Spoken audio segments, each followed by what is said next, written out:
Refresh कर देना। नमस्कार दोस्तों, स्वागत है आप सभी का द 10 मिनट शो में। आज 1 नवंबर 2025 से भारत सरकार के द्वारा संचालित UIDAI हो या फिर SBI बैंक हो या फिर आप बात करें LPG सिलेंडर की, सभी में कुछ न कुछ परिवर्तन हो गया है और इसी को मद्देनजर रखते हुए यह सेशन रखा गया है। तो जान लीजिए, नए नियम बहुत काम के हैं और ये आज से लागू हो रहे हैं पूरे भारतवर्ष में। मतलब रात के 12 बजे 1 नवंबर 2025 से ये लागू हो चुके हैं। तो आप अब इस पूरे प्रक्रिया को जरा जानिएगा। सबसे पहली बात यह है कि अब आधार कार्ड को लेकर के हो या GST स्लैब को लेकर के हो या फिर SBI बैंक में, आप में से बहुत सारे ऐसे स्टूडेंट भी होंगे या घर के लोग भी होंगे जो कि यूटिलिटी यूजेस, जैसे कि आप अपने क्रेडिट कार्ड का प्रयोग करके कई जगह बिल भरते होंगे। जान लीजिए अब उस पे भी 1% चार्ज लगेगा। किन परिस्थितियों में वो मैं बता रहा हूं, तो थोड़ा सा वो बढ़ गया है, उस पर थोड़ा ध्यान दीजिएगा। साथ ही साथ सबसे बड़ी बात है कि कुछ ऐसे नियम है जो LPG सिलेंडर हर महीने की 1 तारीख को ये देखा जाता है, तो उसमें भी कॉमर्शियल सिलेंडर और घरेलू सिलेंडर में अंतर होता है। आधार अपडेट में फीस में बदलाव, इसमें तो आज चेन्नई हाई कोर्ट ने बहुत बड़ा ऐतिहासिक फैसला दिया है। आज के मुद्दे जो मैं आपसे डिस्कस करने वाला हूं, SBI कार्ड की कीमतों में बदलाव हो सकता नहीं है, हो गया। 1 नवंबर बदलाव हो गया। बैंक के कुछ नियमों में परिवर्तन, जैसे बैंक अकाउंट, अगर आप में से जितने लोगों का बैंक अकाउंट है जरा 1-1 कमेंट करिएगा, कमेंट बॉक्स में आप लिखिएगा। तो नॉमिनीज होता है ना कि भैया आपका बैंक अकाउंट है, आप ऐप के थ्रू जुड़े हुए हो या पासबुक के थ्रू ऑफलाइन जाके बैंक करते हो। ऐसे तो बैंक लोग कम ही जाते हैं, ज्यादा ATM के सहारे और डिजिटली कर लेते हैं, जो कि अच्छा भी है। खैर, तो नॉमिनीज से रिलेटेड नियम बदल गया। आइए नियम नंबर 1 पर बात करते हैं, देखते हैं नियम नंबर 1 क्या है। और पहला आपके सामने न्यूज रख रहा हूं, पॉइंट वाइज सुनिएगा।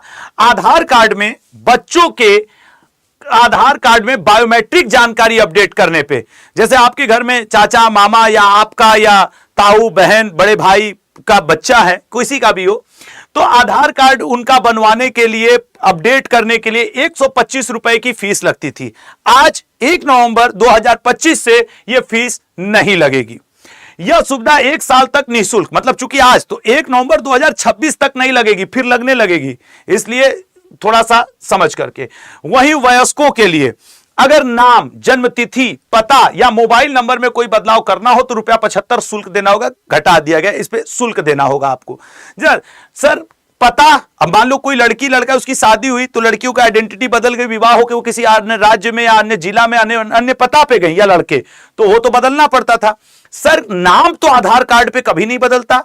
इसी बारे में एक बहुत बड़ा अपडेट आपको दे रहा हूं। आज 1 नवंबर 2025 का यह बड़ा अपडेट है। चेन्नई हाई कोर्ट ने बोला है नाम अपडेट करवा लेना या जन्म तिथि भी अपडेट करवा लेना, यह आपके मूलभूत अधिकारों में शामिल है कुछ शर्तों के अंतर्गत। क्योंकि होता है ना यार, सब बदल सकता है, नाम तो आधार कार्ड पे नहीं। तो आज चेन्नई हाई कोर्ट ने फैसला दिया है कि नहीं यह मूलभूत है। बल्कि यही फैसला ही नहीं दिया है, चेन्नई हाई कोर्ट ने यह भी बोल दिया है कि UIDAI का आधार कार्ड को अगर हर दस्तावेज के रूप में जरूरी मानती है सरकार, तो यह सरकार का कर्म है, फर्ज है कि वो हर जिला, हर मोहल्ला, हर नगर में एक इसका दफ्तर खुलवाए छोटा सा, ताकि आम नागरिक को दिक्कत ना हो। यह आज कोर्ट ने कहा है, ठीक है ना। हाँ, तो अगर आपके अपना नाम चेंज हो, पिताजी का नाम चेंज हो या कुछ भी करवाना है तो जरूरी दस्तावेजों को प्रस्तुत करवा करके आप ये करवा सकते हैं। आज 1 नवंबर 2025 है। आज चेन्नई हाई कोर्ट ने इस पे फैसला भी दिया है, उस थोड़ा आप देख लेंगे उसको। अच्छा, जबकि फिंगरप्रिंट या आई स्कैन जैसी बायोमेट्रिक जानकारियों को अपडेट करने के लिए 125 रुपया लगेगा आज से। अच्छा सर, अब जैसे होता है आधार में हम लोग फिंगरप्रिंट वगैरह अपडेट होता रहता है। SBI, आप में से ऐसे बहुत सारे छात्र होंगे, बहुत सारे घरेलू लोग होंगे, बहुत सारे बिजनेसमैन होंगे, बहुत सारे पर्सन्स होंगे जो क्या करते होंगे, SBI का क्रेडिट कार्ड वगैरह उपयोग करते होंगे। तो 1 नवंबर से कुछ नियम बदल गए हैं। अगर अब आप मोबीक्विक या क्रेड जैसे थर्ड पार्टी ऐप से एजुकेशन से जुड़ी पेमेंट्स, बहुत इंपॉर्टेंट है उन छात्रों के लिए जो तैयारी कर रहे हैं, पढ़ाई कर रहे हैं, फीस जमा कर रहे हैं, अगर आप मोबीक्विक या क्रेड जैसे थर्ड पार्टी एप्स के माध्यम से एजुकेशन से जुड़ी पेमेंट करते हैं तो 1% एक्स्ट्रा लगेगा।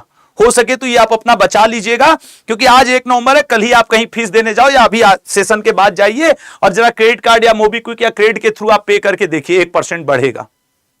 साथ ही यदि आप एसबीआई कार्ड का उपयोग करते हैं, आप में से जितने एसबीआई कार्ड होल्डर हैं, कमेंट बॉक्स में एसबीआई लिखिएगा और अपनी प्रॉब्लम जो आपको लगे मैं अपनी टीम से उसका जवाब दिलवाऊंगा। कमेंट बॉक्स में आप जरूर बताइएगा कि आपको आधार कार्ड में क्या चेंजिंग करवानी है, पिताजी का नाम, या मतलब गलतियां हो जाती है स्पेलिंग स्पेलिंग में, मेरे ये कहने का मतलब है, या आपको एसबीआई से संबंधित कोई ऐसा कार्ड से रिलेटेड है तो मैं अपनी टीम से कोशिश करूंगा कि मैं उसका आंसर करवाऊं।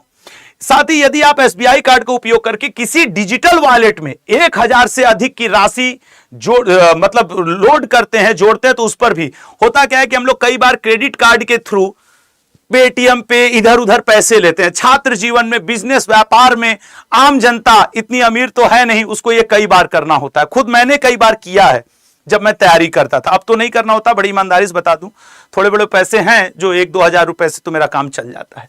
तो उस स्थिति में 1% ट्रांजैक्शन फीस देना होगा, ठीक है ना, तो ये थोड़ा सा ध्यान रखेंगे। अरे वो कमेंट बॉक्स में एसबीआई लिखिएगा, अभी नहीं। अच्छा सर, ये बदलाव कार्ड यूजर्स को उनके खर्चों की योजना बनाने में सतर्क रहने की जरूरत में मदद करेंगे। तो एसबीआई में क्या बदलाव हुआ? एक और बदलाव हुआ है। जैसे आपका एसबीआई में बैंक में अकाउंट है, आप अब 4 नॉमिनीज जोड़ सकते हैं, एक नहीं। जैसे होता है ना कि मान लीजिए हस्बैंड वाइफ है, अपने बच्चे को नाम नहीं है, हस्बैंड ने वाइफ को, या बेटे ने मां को, या मां ने बेटे को, या पिता ने पत्नी पुत्री को, कोई किसी को भी नॉमिनी बनाता है। अब एक नहीं, आप 4-4 नॉमिनी बनवा डाल सकते हैं बैंक में, ताकि किसी भी अप्रिय स्थिति में, या भगवान न करे कोई ऐसी अप्रिय, तो आपके नॉमिनीज को या उनके नॉमिनीज को, जो नॉमिनी होते हैं, उनको पैसा मिल सके। अच्छा सर, तो अलग अलग, अच्छा सिलेंडर 2 तरीके के होते हैं, एक होता है कॉमर्शियल, एक होता है घरेलू। आपने देखा होगा, यह तो आपका घरेलू वाला सिलेंडर है। हर महीने की 1 तारीख को सिलेंडर के रेट पे बात की जाती है। आज 1 नवंबर 2025 है, घरेलू सिलेंडर पे तो नहीं, लेकिन जो आपके 19 केजी वाला व्यापारिक सिलेंडर होता है, उसका दाम आज 5 रुपया घटा दिया गया है, ठीक है ना। ये 19 केजी वाले कॉमर्शियल एलपीजी सिलेंडर के दाम में 5 रुपए कमी। अब आप कहेंगे सर 5 रुपया क्या होता है? उससे पूछिए जो 1-1 रुपए के लिए मोहताज है, ठीक है ना। अब 1% लगेगा ना एसबीआई क्रेडिट कार्ड पे मोबीक्विक थर्ड पार्टी के थ्रू, 1000 रुपए से ज्यादा नहीं ट्रांसफर। ये आम आदमी से जुड़ी बातें हैं। आधार कार्ड में अब नाम पता अपडेट करवाने पे लगेगा पैसा, बच्चे का अपडेट करवाने पे 125 रुपए नहीं लगेंगे, वहीं अपना कुछ चेंज करवाने में 75 रुपए लगेंगे। तो ये सारी चीजें आज से बदल गई हैं। अच्छा, उसके अलावा कुछ छोटी और चीजें बता दे रहा हूं, जैसे कि एनपीएस या यूपीएस की सीमा बढ़ा दी गई है, ठीक है ना। पेंशन भोगियों को जीवन प्रमाण पत्र अब जमा करना होगा, ये थोड़ा सा एक बदलाव है। नई जीएसटी स्लैब, जो अभी कुछ दिन पहले जीएसटी बहुत चर्चा में थी कि उसकी दरें बदल दी गई हैं, नई जीएसटी स्लैब आज 1 नवंबर 2025 से लागू हो गई हैं। ये अभी तक का पेंशन पाने के लिए जमा करना होगा लाइफ सर्टिफिकेट, जैसा कि मैंने आपको बता ही दिया। और अब तो ये बदल चुका है, एलपीजी सिलेंडर की कीमतें कॉमर्शियल की 5 रुपए कम हो गई हैं, ये भी बड़ी बात है। नए जीएसटी स्लैब लागू होंगे, ये भी है। और ये था आपके लिए अपडेट। ज्यादा महत्वपूर्ण है आधार कार्ड। यदि आपको आधार कार्ड में नाम, पता या कुछ ऐसा चेंज करवाना हो तो आज के कमेंट बॉक्स में जरूर कमेंट करिएगा। मेरी टीम आपको सलाह देगी कि भाई ये काम आपको करना है और कैसे हो सकता है, वो आपको मैं मदद करवाने की कोशिश करूंगा, पूरी कोशिश करूंगा। साथ ही साथ यदि आप बैंक में किसी भी बैंक के उपभोग करता है तो उस बैंक का नाम आप कमेंट बॉक्स में लिख सकते हैं, और एसबीआई क्रेडिट कार्ड या उससे रिलेटेड जो इस सेशन से रिलेटेड है कोई जानकारी चाहेंगे तो वो भी आपको बताया जाएगा। तो प्लीज चैनल को सब्सक्राइब करिएगा, अपना ध्यान रखिएगा, लाइक करिएगा। और हाँ,